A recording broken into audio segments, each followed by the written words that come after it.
आम्बेडकर का जन्म 14 अप्रैल 1891 को ब्रिटिश भारत के मध्य भारत प्रांत अब मध्य प्रदेश में स्थित महू नगर सैन्य छावनी में हुआ था।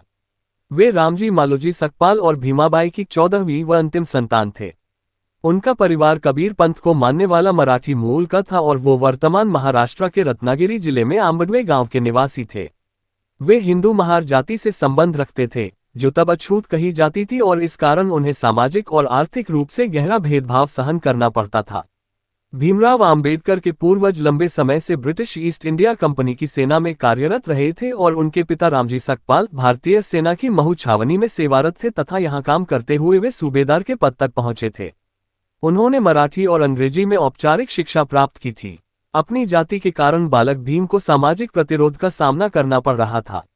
विद्यालयी पढ़ाई में सक्षम होने के बावजूद छात्र भीमराव को छुआछूत के कारण अनेक प्रकार की कठिनाइयों का सामना करना पड़ता था।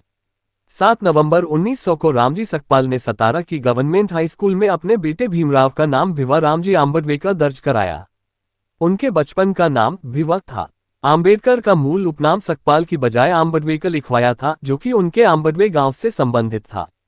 क्योंकि कोंकण प्रांत के लोग अपना उपनाम गांव के नाम से रखते थे, अतः आम्बेडकर के आम्बडवे गांव से आम्बडवे का उपनाम स्कूल में दर्ज करवाया गया।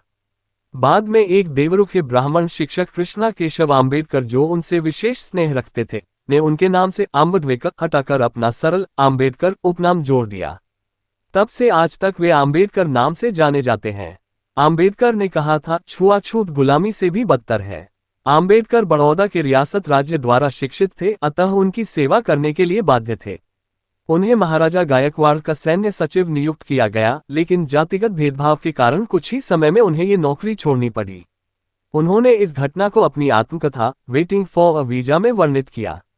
इसके बाद उन्होंने अपने बढ़ते परिवार के लिए जीविका साधन खोजने के पुनः प्रयास किए, जिसके लिए उन्होंने लेखाकार के रूप में व एक निजी शिक्षक के रूप में भी काम किया और एक निवेश परामर्श व्यवसाय की स्थापना की, किंतु ये सभी प्रयास तब विफल हो गए जब उनके ग्राहकों ने जाना कि ये अछूत हैं।